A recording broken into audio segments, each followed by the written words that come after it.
Hello India, बड़ों को प्रणाम, छोटों को प्यार और मेरे सारे सब्सक्राइबर को ढेर सारा राम राम। दोस्तों, आज सबसे पहला वीडियो जो मैं आप लोगों के समक्ष रख रही हूँ वो मेरा आध्यात्मिक वीडियो है और इसका 3rd एपिसोड मैं आप लोगों के समक्ष रखने जा रही हूँ। अभी तक आप लोगों ने देखा कि प्रभु ने जो है सो पहले अपने आप को 3 भाग में प्रधांगी सहित विभक्त किया और उसके बाद जो है सो सारी सृष्टि की रचना की, लेकिन उसमें प्राण नहीं आया। जब उन्होंने अर्धनारीश्वर रूप धारण किया और उसमें से प्रवेश करते हुए निकले तब सारी सृष्टि जो है सो वो साकार हो सकी। तो पंच तत्वों में जब साक्षात ब्रह्म ने प्रवेश किया तो इस तरह से पंच ब्रह्म तत्व से पूरी सृष्टि की रचना हुई। तो आज ये 3rd एपिसोड में मैं जो है सो आप लोगों से कहना चाह रही हूँ कि आइए इन्हीं पंच ब्रह्म तत्वों की जो है सो हम शुक्रिया अदा करें। इन्हीं पंच ब्रह्म तत्वों की जो है सो हम शुक्रिया अदा करें। क्या कभी आपने इनका शुक्रिया अदा किया है? यदि किया है तो बहुत अच्छी बात है, और यदि हाँ तो बहुत अच्छी बात है, और यदि नहीं तो हमें इन 5 ब्रह्म तत्वों का नित्य कम से कम एक बार जो है सो शुक्रिया जरूर अदा करना चाहिए। ये 5 तत्व किसी से कुछ नहीं, बिना कुछ कहे, बिना कोई भेदभाव किए, बिना कोई शुल्क लिए, बिना कोई मूल्य चुकाए, मतलब बिना कोई दाम लिए सदा हमारी सेवा में तत्पर रहते हैं। ये नहीं देखते हैं कि कौन कैसा है, नहीं है, कौन पापी है, कौन पुण्यात्मा है, कौन अमीर है, कौन गरीब है, ना कोई जात पात ये देखते हैं, ना ऐसा। और ये सदा हम पर जो है सो कृपा बरसाते रहते हैं, ना रूप देखते हैं, ना रंग देखते हैं।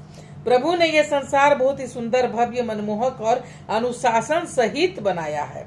हर चीज के कायदे हैं, कानून है, हर कुछ सुव्यवस्थित है, सुगठित है। जैसे कि उसको होना चाहिए वो वैसा ही है, किंतु हर चीज की अपनी विशेषताएं हैं। गुण, रूप, रंग होने के बावजूद कुछ कमियां हर किसी में है। तभी तो सभी कहते हैं कि कोई भी परफेक्ट नहीं होता। हर किसी को मुवक्कल जहां नहीं मिलता, किसी को आसमां मिलता है तो किसी को दरा नहीं मिलता। सबसे पहले मैं बात करूंगी वायु यानी पवन देव की, जो कि प्राण वायु बनके हम सब जीवों की श्वास की रक्षा करते हैं और हमें जीवन प्रदान करते हैं। जैसा कि हमें पता है कि हर जगह हवा ही हवा है। जमीन के नीचे के तल में ऑक्सीजन ज्यादा है, पर जैसे जैसे हम ऊपर की ओर जाते हैं ऑक्सीजन की कमी होती जाती है। वैसे भी हमारे हवा में मात्र 21% ऑक्सीजन है, 75% नाइट्रोजन है और 4% जो है so carbon dioxide, carbon monoxide और अन्य गैस है। पर धीरे धीरे हमारे ऑक्सीजन लेवल भी जो है सो प्रदूषण के कारण घट रहे हैं। वैसे तो पवन देव हमारे श्वास की रक्षा करते हैं, इसके लिए हम उन्हें शुक्रिया अदा करना चाहिए। पर यही पवन देव कभी शीतलहरी बनके, तो कभी लू बनके और कभी आंधी तूफान और सुनामी की लहरें बनके हमें आहत भी करती है। इन सभी इस ठीक इसी तरह अग्निदेव खुद जल के हमारे लिए खाना बनाने में हाथ बटाते हैं। दिया, धूप, अगरबत्ती और हवन में प्रज्वलित होके प्रभु की पूजा अर्चना में सहायक होते हैं। जब हम मर जाते हैं तो ये हमारे शरीर को जलाकर 5 तत्वों में विलीन करने में भी हमारे मदद करते हैं। तो इन अग्निदेव को भी हमें जो है सो शुक्रिया अदा करना चाहिए। यदि अग्निदेव को जो है शुक्रिया अदा करना चाहिए, पर यही अग्निदेव कभी कभी विषम रूप धारण करके जो है सो हमारे घर, मकान, फसल और अन्य सभी दुकान इत्यादि को भी जो है सो नुकसान भी पहुंचाते हैं, उसे जलाकर भस्म कर देते हैं। ठीक उसी तरह से जलदेव का भी हमें शुक्रिया अदा करना चाहिए। ये हम सब जीवों को जिंदा रखते हैं, प्यास बुझाते हैं। इतना ही नहीं, साफ सफाई, खाना बनाना, नहाना धोना, खेती की सिंचाई इत्यादि ढेरों कामों में इनकी जरूरत होती है। इनके बिना जीवन संभव नहीं है। पर अन्न की भांति इनके भी 2 रूप हैं। ये कुएं, तालाब, नदी, पोखर, हैंडपंप, नल, झील, झरना, सागर, महासागर इत्यादि के रूपों में विद्यमान है। पर हर जगह के जल पीने योग्य नहीं होते हैं। कुछ पीने योग्य होते हैं, कुछ को पीने योग्य बनाना पड़ता है। कभी वर्षा कम होती है तो अकाल पड़ जाता है, तो कभी वर्षा ज्यादा होती है तो बाढ़ आ जाता है। कहने का तात्पर्य है कि हर एक वस्तु की एक सीमा होती है, ना कम ना अधिक।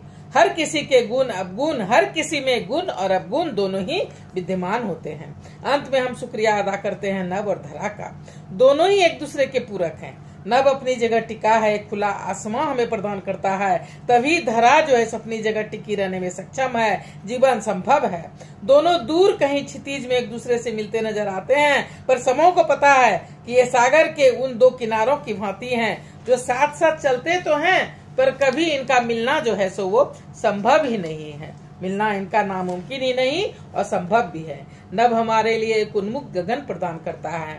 हम भी पंछियों की तरह पंख लगा के उड़ना चाहते हैं। हवाई जहाज पे बैठ के हजारों किलोमीटर की दूरियों को जल्द ही जल्द तक कर सकते हैं। हमें गगन में चांद, सूरज, तारे, सितारे नजर आते हैं जो हमें ये एहसास कराते हैं कि हमारे ही गोले की तरह और भी बहुत सारे लोक परलोक और गोले हैं जहाँ जीवन संभव है। तभी तो उड़न तस्त्री की बातें लोग करते हैं। इन्हें भी देखा भी कई बार गया है। वैज्ञानिक अपनी खोज में लगे हुए हैं, अंतरिक्ष में जा रहे हैं, सैटेलाइट छोड़ रहे हैं। वहाँ स्पेस स्टेशन भी बन गया है। वो समय दूर नहीं जब हम दूसरे ग्रहों पे भी घूमने फिरने जाया करेंगे। और जैसे कि अभी एक देश से दूसरे देश हम जाते हैं। बहुत साल पहले ये भी संभव कहाँ था, पर अब जो है सो ये हमारे लिए संभव है। तो इसमें हमारे गगन देव का भी हाथ है। एरोप्लेन बना है तभी हम लोग एक जगह से दूसरे देश जा सकते हैं। अंत में बात आती है हमारी मिट्टी की। सच पूछो तो इनकी जितनी भी पूजा की जाए ये कम है, क्योंकि इनकी सबसे ज्यादा अहमियत है हमारी जिंदगी में। ये सिर्फ एक ही जन्म नहीं बल्कि हर जन्म हमारा साथ देती है। ये हर किसी की जननी है, माँ है। पहाड़, पर्वत, नदी, नाले, झरने, सागर, रेगिस्तान, जंगल, महादेश, 84 लाख योनियों में विराजमान जीव जंतु, पेड़ पौधा, पशु पक्षी, कीट पतंग, मानव दानव, जितने भी तरह के जो है सो प्राणी हैं, ये हर किसी की माँ है। हर जन्म में हर जीव की माँ है। ये हमारा भार ही नहीं उठाती बल्कि जीवन भर हमें रोटी, कपड़ा और मकान तीनों प्रदान करती है।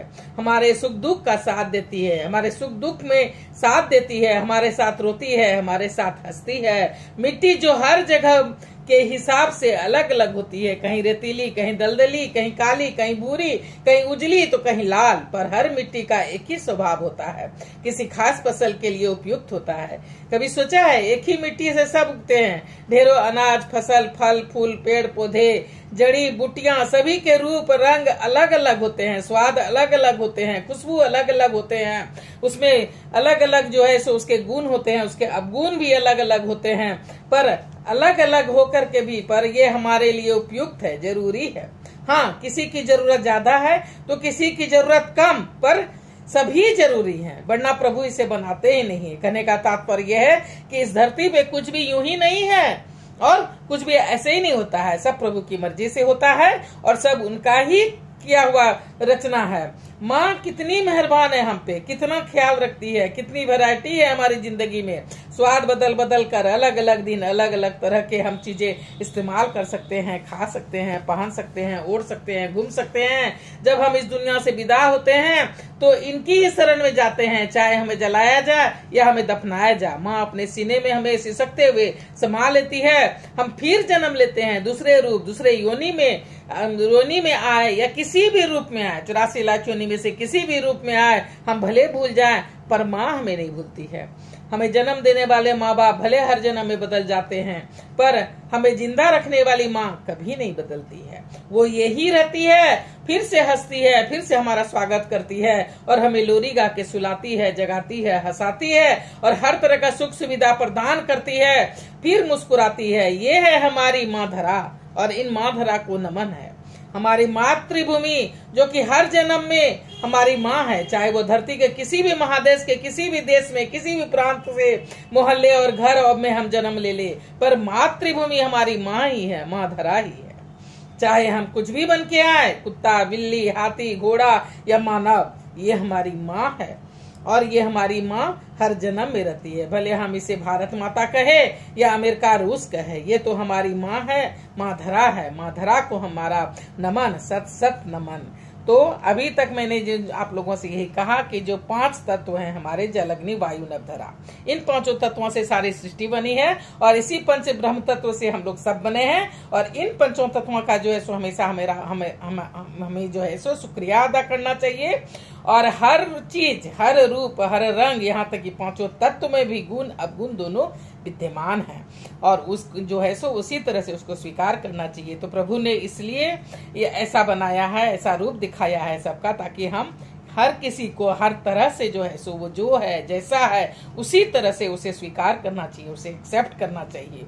जैसे जल, अग्नि, वायु, नभ, धरा, जिसके बिना जीवन संभव नहीं है, लेकिन इसके भी अवगुण है, इसके भी तस्वीर के 2 रूप है, 2 पहलू हैं। तो अब मैं अपनी माता जननी को जो है सो सत सत प्रणाम करती हूँ और पांचों तत्वों को सत सत प्रणाम करती हूँ और इन पांचों तत्वों का शुक्रिया अदा करती हूँ। और आप लोगों से भी विनती करती हूँ कि कम से कम दिन में एक बार इन पांचों तत्वों का शुक्रिया जरूर अदा कीजिए। अब मैं अपनी वाणी को यहीं भी विराम देना चाहूंगी। देखिए आप लोगों को कैसा लगता है। ये आध्यात्मिक वीडियो का तीसरा एपिसोड है।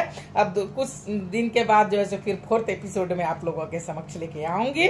तो अब मैं अपनी वाणी को यहीं पे विराम देना चाहती हूँ। प्लीज लाइक करो, सब्सक्राइब करो, मेरे मनोबल को थोड़ा सा बढ़ाइए। अब मैं अपनी वाणी को यहीं पे विराम देना चाहती हूँ। जय भोलेनाथ, हर हर